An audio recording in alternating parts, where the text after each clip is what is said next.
It was a crime that shocked a nation. The murder of a young woman who was just walking home.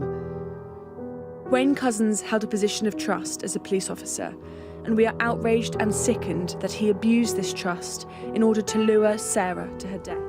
It is abhorrent that a serving police officer was able to abuse his position of power, authority and trust to commit such a horrific crime. There's no doubt confidence in the police has been shaken, perhaps why an inquiry was deemed necessary.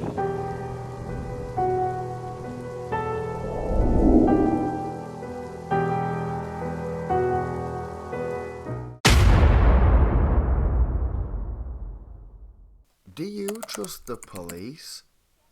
We are told that the police are there to protect us, to keep us safe, and they do for the most part, right?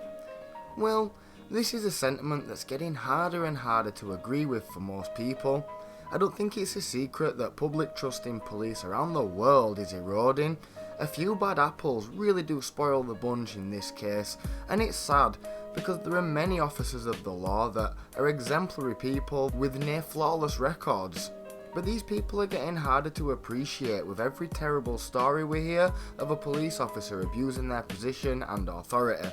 Because Sarah Everard trusted the police, she trusted the people in charge would make sure that they were given that responsibility and power to safe individuals, and she can't be blamed for that. Sadly, the last person Sarah would see before her life was ripped away from her would be a man who is supposed to protect her from the very thing he was doing. This is the story of Sarah Everard and how one police officer single-handedly destroyed an already broken relationship between the people and law enforcement. A story of why things might never be the same, or even if they should be. So part 1, Sworn to Protect.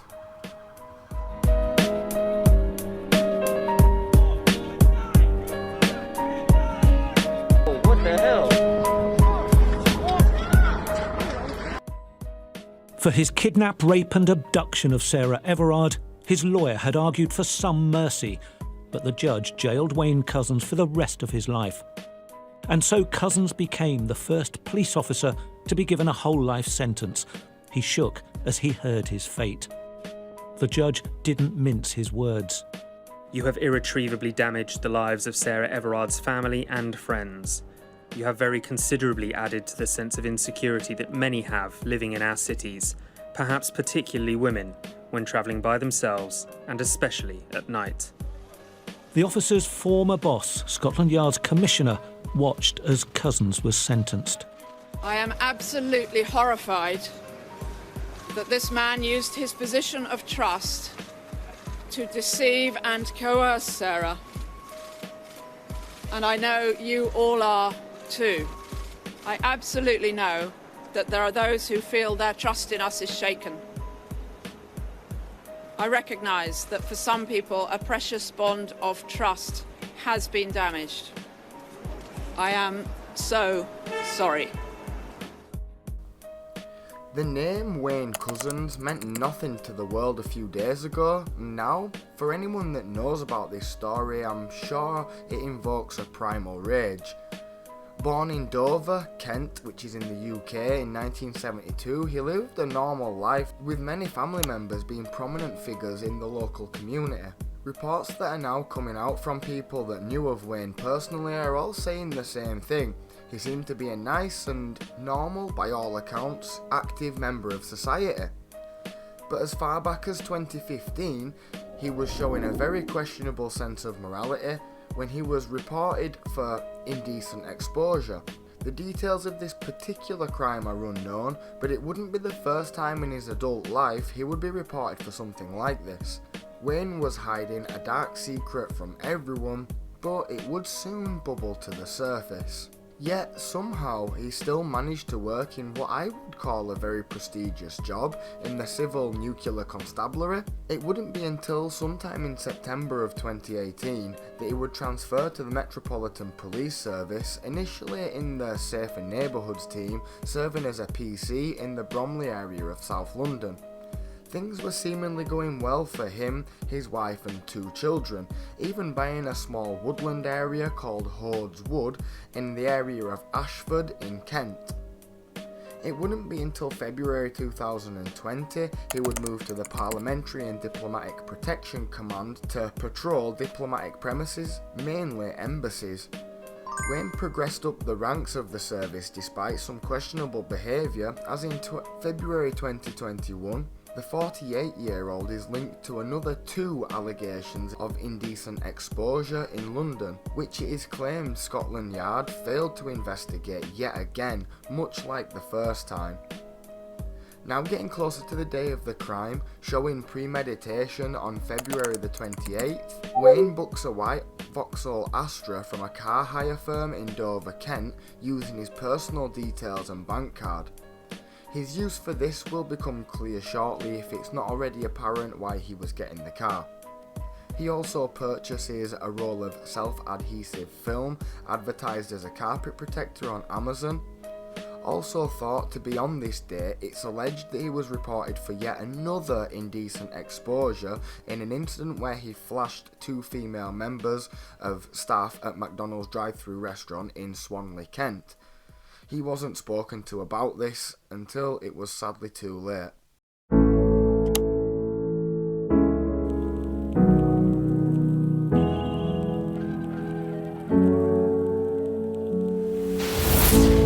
Part 2. Sarah Everard.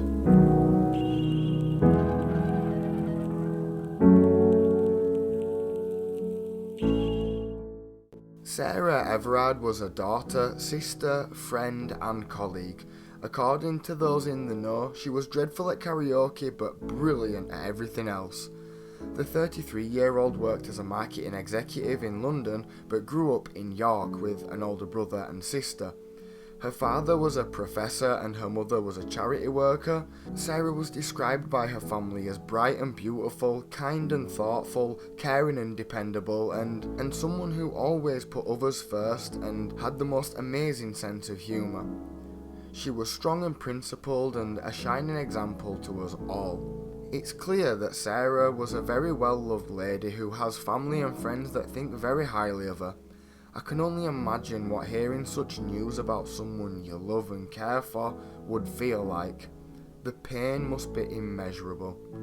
Let's move on to the timeline of the events, and we'll call this part 2, section B. On the evening of March the 3rd, Sarah left a friend's house in Clapham, South London, to make the around 2-mile walk home at about 9 PM as she'd likely done many times before. The walk would take about 40 minutes and the route she would have taken is well lit up, houses around and there's traffic on the roads, and she would have been sticking to major main roads rather than like little back streets. Of course, this was back in March, so the pandemic was in full swing, so it would have been much quieter out on the streets, but still would be considered a safe route by most. At 9:13 PM, she calls her boyfriend for little over 14 minutes while she's walking home. At 9:15, she is captured alone walking on CCTV. At 9:28 PM, she is spotted again on CCTV. Then at 9:32 PM, she's caught on the camera of a marked police car that drove past. Then a couple minutes later, at 9:35 PM, a bus camera captures now 2 figures standing at the side of the road beside a white Vauxhall Astra. The Astra is parked on the pavement with the hazard lights flashing. At 9:38, another bus camera captures the same vehicle with the 2 front doors open, and this is the last time that Sarah is seen alive. Part 3. The crime. Sarah was reported missing by her boyfriend on March the 4th after she failed to turn up to work the next morning, but it's thought that she was kidnapped off the streets the night before on the evening of the 3rd. Wayne is seen driving around the area in the white Astra he had hired, seen at the side of the road on the CCTV footage. This is what has been referred to as Wayne hunting for a victim. He had thought about this plan for months in advance, so he likely knew where he wanted to look. It's thought that at the last sighting, Wayne had stopped Sarah on the grounds of breaking the new COVID rules. Wayne had been doing this exact role at his day job as a police officer back in January, as the services got stretched and officers were put on new roles that were created due to the pandemic. This is how he would have known the correct terminology and even had certain documents and proof to back up his claims of her breaking the COVID rules. He would have been very convincing to anyone. The stop resulted in Wayne arresting Sarah, of course falsely, handcuffing her with police-issue handcuffs and making her get into the back of the hire car. She is said to have complied because she thought she was talking to a plainclothes officer and she'd broken the law. Wayne then drove to Dover in Kent, which was said to be about 80 miles away, where he transferred Sarah to his own car before travelling to a remote rural area nearby. It's there that he carried out the rape and murder of Sarah Everard, strangling her with his police-issue belt. By 2:31 AM on the 4th, the next morning, Wayne had left the scene and was spotted at a service station buying drinks. He visited the site where Sarah's body was dumped twice, leaving just before dawn.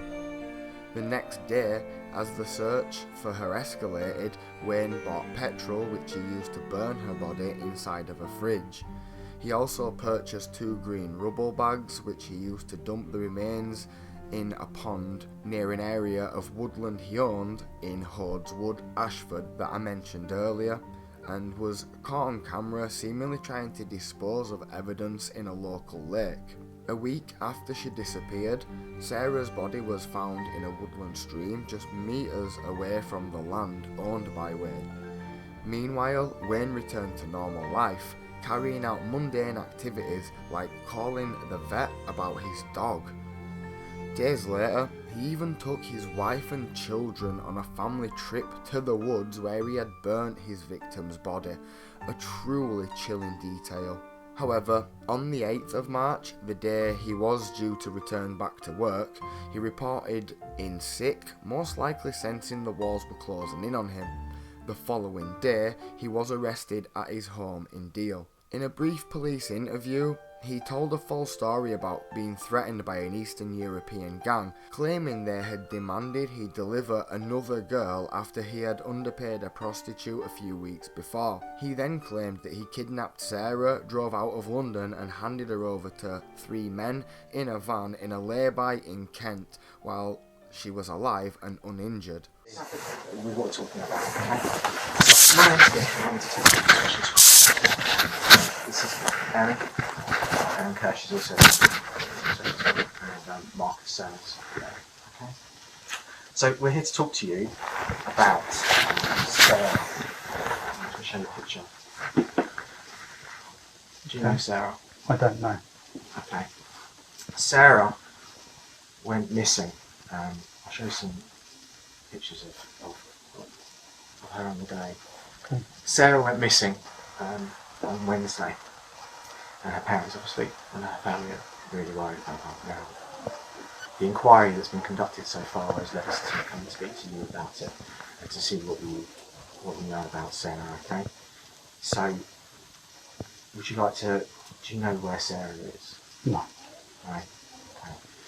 Do you know anything about what happened to her? I know that she went missing up in London somewhere, about a week ago or so, just from what I got on the news. Okay. Have you ever personally met her? No, not personally, man. Have you had any interactions with her at all?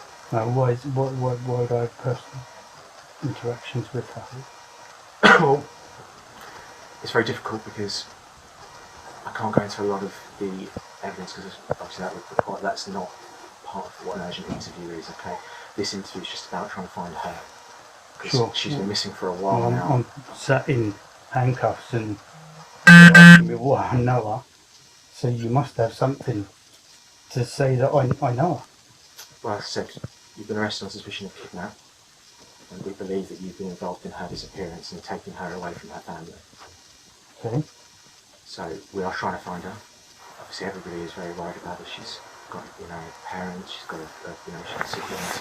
She's got a boyfriend. There's a lot of people that care about her. Sure, You've seen sure. her on the news, the number of people that are reaching out about her, Sure. out there looking for her every day, and she's missing. And our job, our primary job here, is to find her and to try and find her safe and well. Okay. Now, we believe that you know something about where she is, and that's why we're here, to look for her and to try and find her. And that's why we're talking to you now, is to try and get you to have a good think about it and tell us anything you can about where we might be able to find her. Okay. Well, I am in financial, and I've been lent on by, I don't know who they are. They're a group, a gang, whatever. And they told me, right, I need to go and pick up girls and give them to them. So I said, not happening. And it then came through that they're going to harm my family, take them away, and they'll use them instead. At that point I had no option to try and find somebody. So I don't, there's a couple of names. I was told a place to take her. That's it. That is all I know. I handed it to this group of people. Tell me about them. I need to find them. Tell me everything you know that I Okay. think that you'll help me. There was a white Sprinter van. They it was between sort of Lenham, Maidstone area that I dropped her off. I still don't know. I don't know. They just I just parked my car up, and then the van come up behind me, flashed me. They all jumped out, and then they took this girl.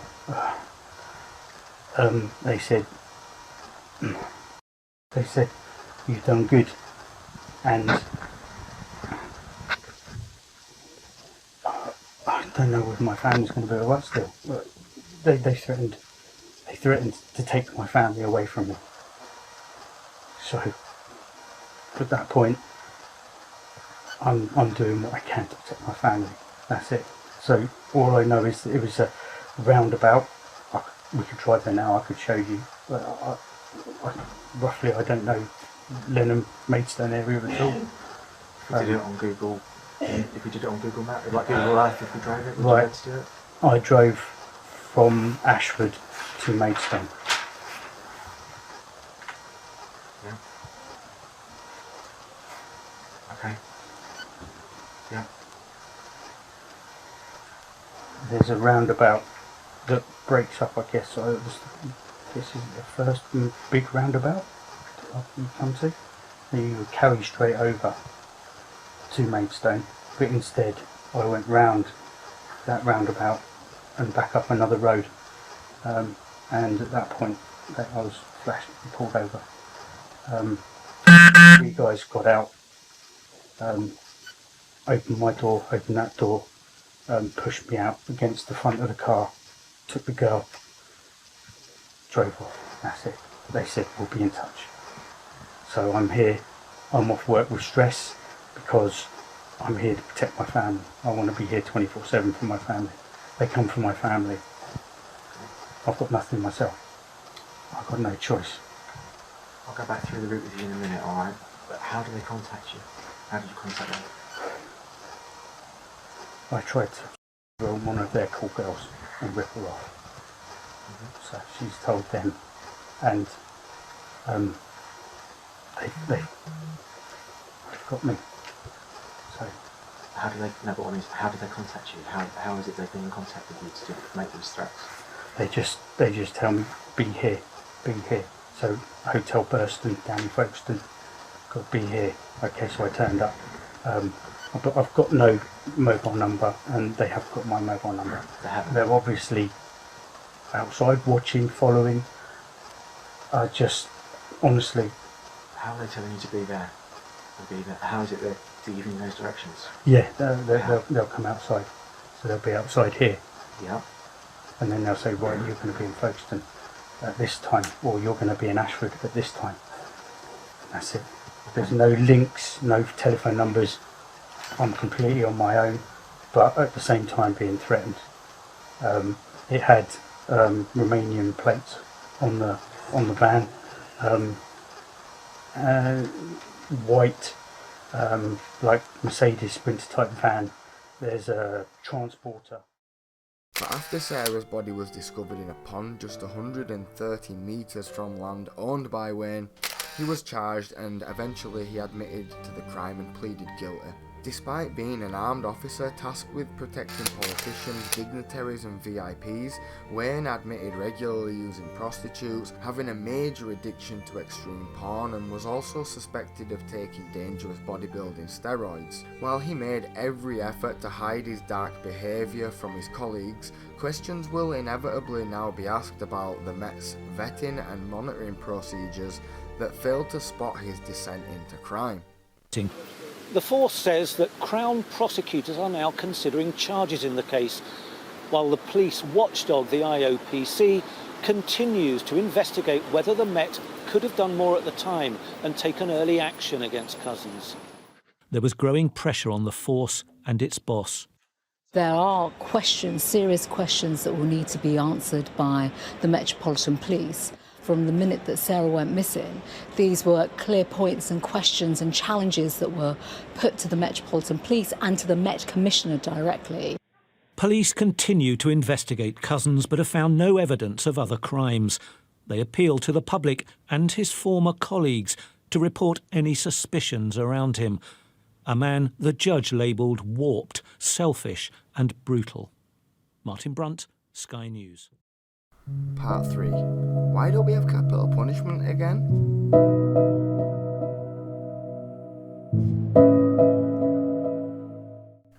In court, Wayne Couzens pleaded guilty to Sarah Everard's murder. He was sentenced to a whole life term, which means he will be sure to die in prison and has no chance of ever being released. It's a rare sentence only seen in a handful of the worst and the most abhorrent crimes. The judge told a 48-year-old Wayne Couzens, "Notwithstanding your guilty pleas, therefore, I have seen no evidence of genuine contrition on your part, as opposed to evident self-pity and attempts by you to avoid or minimise the proper consequences of what you have done." He said the seriousness of the case was so exceptionally high that it warranted a whole life order. He continued to say, "The misuse of a police officer's role, such as occurred in this case in order to kidnap, rape and murder a lone victim, is of equal seriousness as a murder for the purpose of advancing a political, religious or ideological cause. All of these situations attack different aspects of the fundamental underpinnings of our democratic way of life." And this couldn't be said much better. I think people like Wayne are the most dangerous. Had he been a little smarter, he was in a position where he could have done this to many more ladies. It's tragic it wasn't seen sooner, but then again, we shouldn't underestimate people's ability to hide their true colours. The fallout from this story has been nuclear, and it's not over yet. We have a system that is built upon trust. It's the linchpin that holds everything together. We trust that the person above us is doing their job properly because the person above them is doing theirs properly. All it takes is one person to abuse that trust for the whole chain to break, as seen in this case today. One man's actions calls into question the whole system. Hopefully from here, the family of Sarah can find closure in some way, can feel a little better knowing that he can't hurt anyone out in public ever again, and turn a new page and try start a new chapter. This is probably a good time to remind you to be thankful for what you have and who you have, because tomorrow is never promised. Thanks for staying to the end. Please say a little prayer for Sarah and her family. It doesn't matter if you're not religious. Peace.